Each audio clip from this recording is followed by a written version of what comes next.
최근 고속도로에서 화물차가 경찰을 들이받아 일가족 3명이 숨지는 안타까운 사건이 있었습니다.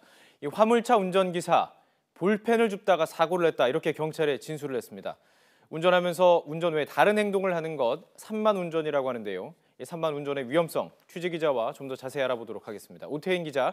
네, 경남 진주입니다. 자, 이 고속도로에서 화물차가 앞에 있던 경찰을 들이받아서 일가족 3명이 변을 당했습니다. 먼저 사고 당시 상황 자세히 좀 전해주시죠. 네, 사고는 지난 22일 오후 2시 반쯤 경남 함안군 중부 내륙 고속도로 함안 7원 분기점 인근에서 발생했습니다. 트레일러와 경차, 25톤 화물차, 승용차 등 차량 4대가 잇따라 추돌한 건데요. 차량 정체로 멈춰 있던 경차를 25톤 화물차가 뒤에서 덮친 겁니다.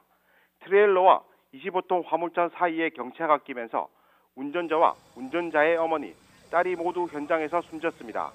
당시 충격이 얼마나 컸는지 경차가 찌그러지다 못해 반으로 접혀 차 형체를 알아보지 못할 정도였습니다. 이들은 시외 고등학교로 지나갈 예정이었던 딸이 반평성 배치고사를 치르고 돌아오던 길에 변을 당했습니다. 고등학교 진학 예정이었던 딸은 평소 생활도 바르고 성적도 우수한 모범생으로 알려져 주위의 안타까움을 더하고 있습니다. 네, 이 가족의 사연을 들으니까 더 안타까운 것 같습니다. 그런데 이 화물차 운전자가 이 경찰을 못 보고 들이받은 이유가 참 황당했습니다. 볼펜을 주우려고 했다고요? 네, 사고 직후 경찰은 전방 주시 태만과 안전거리 미확보 등 다양한 사고 원인을 두고 조사를 했습니다. 조사가 계속되면서 화물차 운전자는 보조석에 떨어진 볼펜을 줍다 사고를 냈다고 진술했는데요. 속도를 내며 운전을 하다가 볼펜을 줍고 고개를 들어 정체 상황을 확인하고 브레이크를 밟았지만 이미 늦었다고 진술했습니다. 운전 경력이 30년이 넘는 화물차 운전기사가 한순간의 방심으로 3명의 목숨을 앗아간 겁니다. 경찰은 범죄의 중대성이 있다고 보고 화물차 운전기사에 대해 구속영장을 신청했습니다. 하지만 법원은 증거인멸과 도주의 우려가 없고 유족 측과 합의 기간을 가질 필요가 있다고 보고 구속영장을 기각했습니다. 정말 볼펜 하나에 일가족의 목숨을 숨지게 한 아주 끔찍한 사건인데요. 이렇게 운전하다가 운전 외에 다른 행동을 하는 거 상당히 위험한 일인데요. 특히 뭐 요즘에 포켓몬고 이런 게임을 하면서 운전하는 운전자들이 참 많이 적발이 되고 있다고요? 네, 이렇게 운전을 하면서 운전 이외에 다른 행동을 하는 것은 산만 운전에 해당합니다.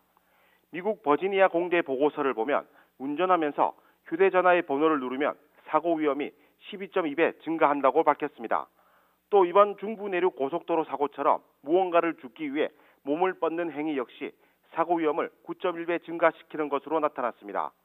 운전하면서 다른 행동을 하는 것은 사고 위험을 크게 높일 수 있는데요. 특히 최근 운전을 하면서 포켓몬고 게임을 하는 산만 운전자들이 경찰에 잇따라 적발되고 있습니다. 실제 지난 16일에는 대전에서 운전하다 포켓몬고 게임을 하던 운전자가 건널목에서 보행자를 들이받는 사고가 발생하기도 했습니다. 전문가들은 운전에만 집중하는 태도는 운전자들이 꼭 필요한 자세라고 조언합니다. 운전 시작 전 운전석 주위를 정리해 산만해질 수 있는 요소를 사전에 차단하고 스마트폰을 보지 않는 습관을 들이는 게 중요하다고 합니다. 운전을 하다 순간 방심하면 자신의 생명뿐 아니라 타인의 생명까지 앗아갈 수 있습니다. 따라서 운전할 때는 모두의 안전을 위해 항상 서로 배려하는 마음이 꼭 필요해 보입니다. 지금까지 진주지국에서 YTN 오태인입니다.